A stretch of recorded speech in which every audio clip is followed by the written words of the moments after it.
Workplace success is not just driven by skill, strategy, or experience. It is shaped by how we understand and manage emotions, our own and others as well. At its core, leadership reflects the integration of how we think, act, and live across business, work, and life. And in the workplace, performance leadership is about aligning people, purpose, and process to consistently reach meaningful results. It manifests within and manifests without.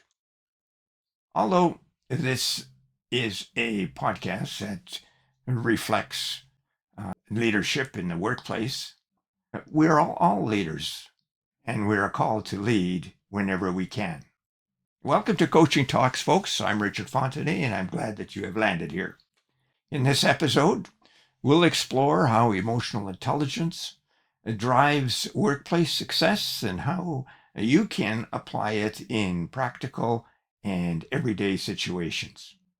Now, before we go any further, for those who are new to this channel, please take a moment to subscribe so you don't miss future episodes focused on practical leadership and real-world application. And thank you for doing so. And for those who are returning, thank you for coming back. Now let's get on with today's topic: emotional intelligence at work, the leadership advantage. Why is emotional intelligence so important in the workplace? Well, because work is relational. Every decision, conversation, and outcome is influenced by human interaction. When emotions are unmanaged, communication breaks down, trust erodes, and performance is illusionary. When emotions are understood and managed effectively, clarity increases, collaboration improves, and results follow.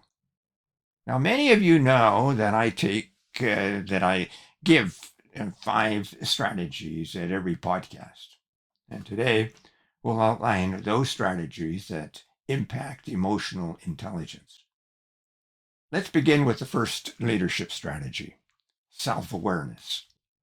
Now, self-awareness is the ability to recognize your emotions in real time. It helps you understand how your mood, tone, and behavior impact others.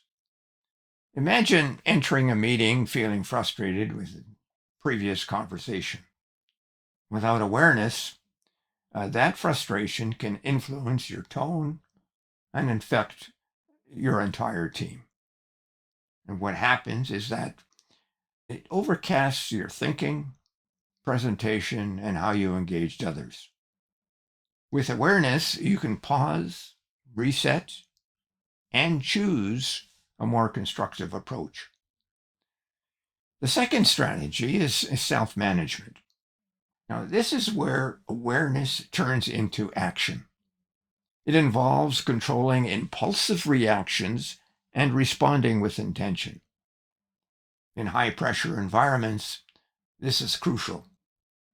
Leaders who remain calm and focused create stability for their teams. Consider a situation where a project is behind schedule. A reactive and transactional leader may assign blame, bully, and pick winners and losers. Now I ask you, where do we see that happening?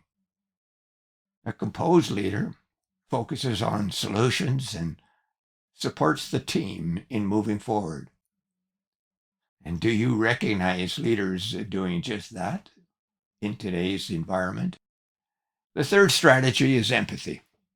Empathy allows you to understand the perspectives and emotions of others. It is not about agreeing with everyone. It's about recognizing experience. In the workplace, empathy strengthens relationships and builds trust. When people feel understood, they are more likely to engage and contribute. Think about a team member who is underperforming. Now, instead of assuming a lack of effort, an empathetic leader asks questions and deep questions and listens. And that conversation may reveal challenges that can be addressed constructively. Now, we don't expect leaders to be psychologists, but we do expect leaders to use listening skills, ask probing questions, and to respond with empathy and compassion. The fourth strategy is effective communication. Now, emotionally intelligent leaders communicate clearly, respectfully, and consistently. They listen actively and respond thoughtfully. They lean in and demonstrate that they are giving due attention to each individual. Communication is not about delivering information only. It's about ensuring understanding. For example, during a team update, a leader who invites feedback and clarifies expectations creates alignment. And these are leaders who reduce confusion, clarify roles, and improve execution. The fifth strategy is relationship management. Now, this involves building and maintaining positive working relationships. It includes conflict resolution, collaboration, and trust building. In a way, all of the strategies outlined today lead to relationship building.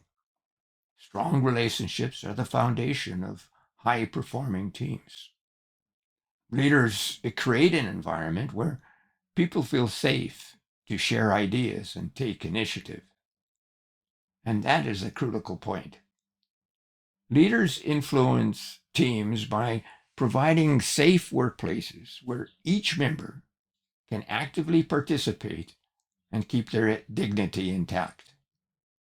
Now, let's bring these strategies into real workplace scenarios. Consider a manager leading a diverse team with different personalities and communication styles. Without emotional intelligence, misunderstanding can easily occur. By applying self awareness, the leader and manager recognizes personal biases. Through empathy, the manager understands individual perspectives. And through communication, the manager or leader creates clarity. The result is a more cohesive and effective team. Now think about a high pressure deadline. Stress levels rise and tensions increase. A leader who practices self management remains calm. They acknowledge the pressure but focus on priorities and solutions. And this approach not only improves outcomes, but also supports team morale. Now, let's look at another workplace example. An employee receives critical feedback and becomes defensive. An emotionally intelligent leader approaches the situation with empathy and clarity. They acknowledge the employee's feelings while enforcing expectations. And this balance helps maintain respect and encourages growth. The key here is to help the individual learn from their experiences and become the best that they can be. I maintain that leaders are teachers, nourishing team members to work together and collaborate with clients and colleagues. And in the end, they create a strong, healthy workplace. Now, these examples highlight a key point. Emotional intelligence is not theoretical. It is practical and actionable. It shows up in everyday interactions. It influences decisions, relationships, and results. Now let's talk about how we can carry all of this out. Start by observing your reactions throughout the day. Notice when emotions influence your behavior. Next, practice pausing before responding. And this creates space for purposeful action. Engage in active listening during conversations. Lean in. Focus on understanding and not just responding. And ask questions, probing questions that lead to clarity. Finally, reflect on the day at the end of the day. What went well? What could you improve? And this ongoing reflection creates awareness and growth. Now, here's the reality. Workplaces are dynamic and unpredictable. Challenges will and do arise. But leaders who develop emotional intelligence are better equipped to navigate those challenges. They create environments where people feel valued and supported. They build trust, which leads to stronger performance. And they align people, purpose, and process in meaningful ways. Now, as you move forward, consider one area where you can apply emotional intelligence today. It could be in a conversation, a meeting, or a decision. Small, consistent actions that lead to lasting change. Leadership is not about perfection, it's about progress. And emotional intelligence is a skill that can be developed over time. Now, bring this podcast into your next conversation, meeting, or a coaching moment. Remember, leadership is practiced one interaction at a time, and sustainable excellence is built on rhythms and not marathons. Now, if this conversation resonated with you, please subscribe, like, and refer it to a friend. And thank you for doing so. I'm Richard Fontenay, signing off for now. Join me next week as we take this topic one step further and discuss ways to improve clarity and influence in all your interactions. I hope you can join us for that important and timely conversation. Bye now.